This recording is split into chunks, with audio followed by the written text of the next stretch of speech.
छत्रपती संभाजीनगरातील एक घटना संपूर्ण देशभरामध्ये चर्चेचा विषय ठरली आहे. कारण टोकाचं पाऊल एका मुलानं उचललं आणि त्याचे परिणाम त्याच्या आई-वडिलांना भोगावे लागले. आता तो संपूर्ण परिवार आज आपल्यात नाहीये.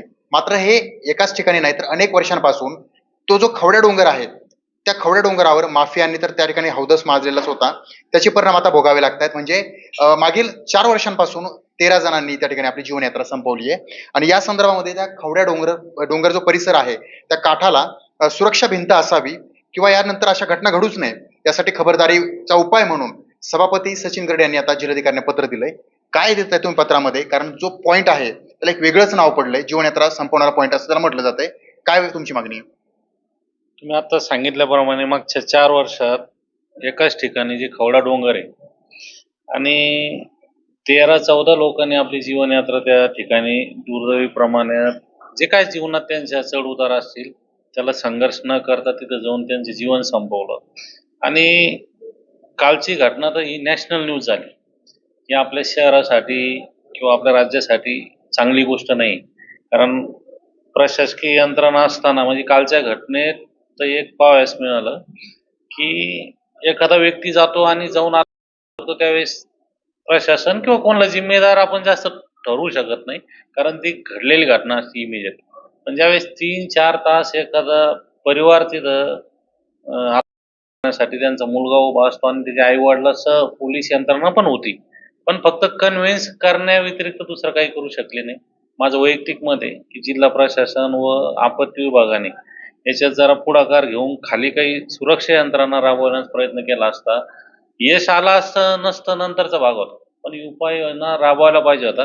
3 ते 4 तास म्हणजे खूप मोठा वेळ होता आणि आपण शहराला लागून घटना घडली. आणि त्या डोंगराचं जुना इतिहास पाहता कलेक्टर हद्दीतल्याच महसूल विभागाच्या यंत्रणेतला विभाग होता की त्याला पोखरण्यात रात्रंदिवस तिथं काम चालू होतं. मग त्यावेळेस इतका प्रशासन डोळाझाक केला, त्याचेच परिणाम आज सामान्य माणसाला तिथं जीवनयात्रा संपवण्यासाठीचं एक पिकनिक पॉईंट सारखं म्हणून दुर्दैवी म्हणायला लागेल तशी जागा तिथं उपलब्ध झाली.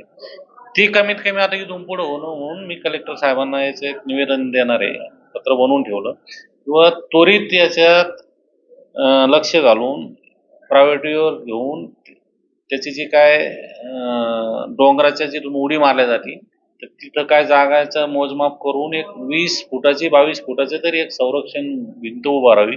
कारण मानवी जरी कोणी आता म्हणलं की डिपार्टमेंटची एक माणूस ठेवला 2 माणूस ठेवला तर त्याच्यात काय त्याच्याला यश येणार नाही. कारण लोकांचा ह्या घटनेमुळं जे काय डिप्रेशनमध्ये जगतायत तर तिकडं जाण्याचा ओघ वाढणार आहे अशी भीती. आणि आमचं इंडस्ट्री एरिया असल्यामुळे अशा खंडातून तिथे लोक राहतात.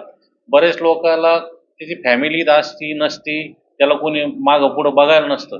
अशा वेळेस माणूस एकटा पडला की अशा ठिकाणी जाऊन अशी परत घटना घडू शकते, ती होऊ नये म्हणून कलेक्टर साहेबांच्या माध्यमातून आम्ही वरती शासनाला पण याचे पाठपुरावा करणार व त्वरित त्याच्यावर उपाययोजना होण्यासाठी काम करणार आहे. पण ही घटना इतकी दुर्दैवी आहे की याच्यातून मागच्या घटनेसारखं झालं आणि सोडून दिलं न करता याच्यातून काहीतरी आपल्याला बोध घेऊन सर्व मिळून याच्यात उपाययोजना करावं लागणार. बरं. पण तुम्ही आता म्हटल्याप्रमाणे की हा डोंगर होता, तो पोखरला माफियाने ते घेऊन गेले. मग एवढा मोठा डोंगर गायब होतो, मात्र त्याकडे दुर्लक्ष केलं जातं आणि आता ते पुन्हा वारंवार त्या घटना घडतायत.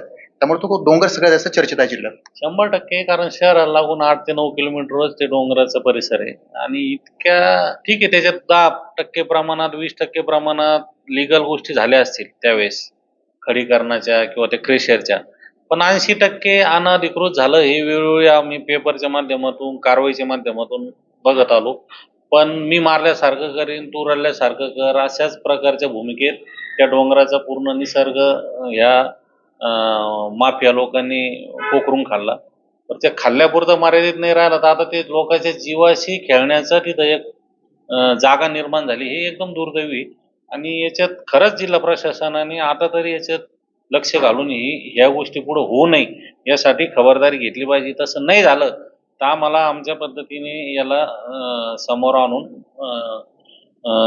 शासनाकडे म्हणा आमच्या मंत्री महोदयाकडे म्हणा याचा आवाज उठवणार आहे. कारण माणसाच्या जीवापेक्षा या जगात दुसरं महत्वाची कोणती गोष्ट नाही. बरं.